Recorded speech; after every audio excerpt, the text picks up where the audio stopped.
Ekofəallar və qeyri-hökumət təşkilatı nümayəndələrinin Laçın, Xankəndi yolunda etiraz aksiyası davam edir.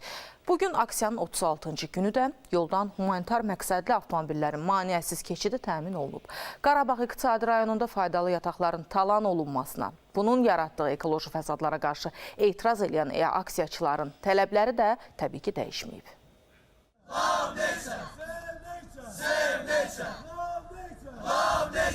Ərazilərimizdə faydalı yataqların qanunsuz istismarının dayandırılmasını və həmin yataqlarda monitorinq keçirilməsini tələb edən ekofəalların aksiyası 36 gündür davam edir. Aksiya iştirakçıları ekoloji terror əleyhinə Azərbaycan, İngilis və Rus dillərində şüarlar səsləndirirlər. Dinç aksiyada Laçın Xankəndi yolu humanitar məqsədlər üçün daim açıqdır. Həm Rusiya sülh məramlılarına, həm də Beynəlxalq Qırmızı Xaç Komitəsinə aid avtomobillər ərazidən maneəsiz keçir. Bugün də Rusiya sülh məramlılarının nəqliyyat vasitələrinin keçidinə şərait yaradıldı. Bugün aksiyaların 36-cı günü. Aksiyalar başlayan gündən bu günə kimi bu ərazidən yüzlərlə humanitar məqsədli avtomobillərin keçidi təmin olunub.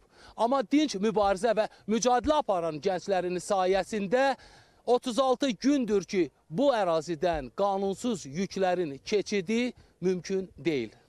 Aksiyada nəinki ekologiya, həmçinin digər sahələr üzrə qeyri-hökumət təşkilatlarının nümayəndələri də iştirak edir. Azərbaycan qida və içki sənayeçiləri olaraq ətraf mühitin qorunması üçün keçirilən bu aksiyada ilk gündən iştirak edirik. Biz dünyaya istəyirik ki, bu məsələlərə biganə qalmasın. Greenpeace təşkilatıdır, ondan başqa Avropa yaşıllarıdır. Biz onları da burada dəvət edirik, gəlsinlər, baş verən buradakı ekoterroru görsünlər. Təbiətə ziyan dəyib və bu ziyanın məbləğin hesablanması üçün ekoloji monitorinq keçirilməlidir. Bizim də tələblərimiz o yöndədir.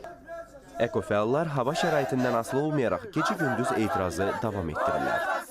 Əhval rühməmiz əladır, gün keçdikcə artır və artmaqdadır. Tələblərimiz yerinə yetirilənə qədər də biz buradayıq. Burada havanın soyuq olmasına baxmayaraq bizim dostlarımızla, öz komanda yoldaşlarımızla qurduğumuz abu-hava bizi soyuqdan və digər şaxtadan, hər şeydən qoruyur. Yəni buradakı abu-hava əvəz olunmazdır. Bizim tək məqsədimiz var, ekologiyamızı qorumaq və torpaqlarımızın təmizliyinə sahib çıxmaq. Ekofəallar və QHT nümayəndələri tələbləri yerinə yetirilənədək aksiyanı davam etdirəcəklərini bildirirlər. Elnur Tofiq, Elşad Heydərov, Rüstəm Mikayılzadə, Kazım Quliyev, ASTV Xəbər.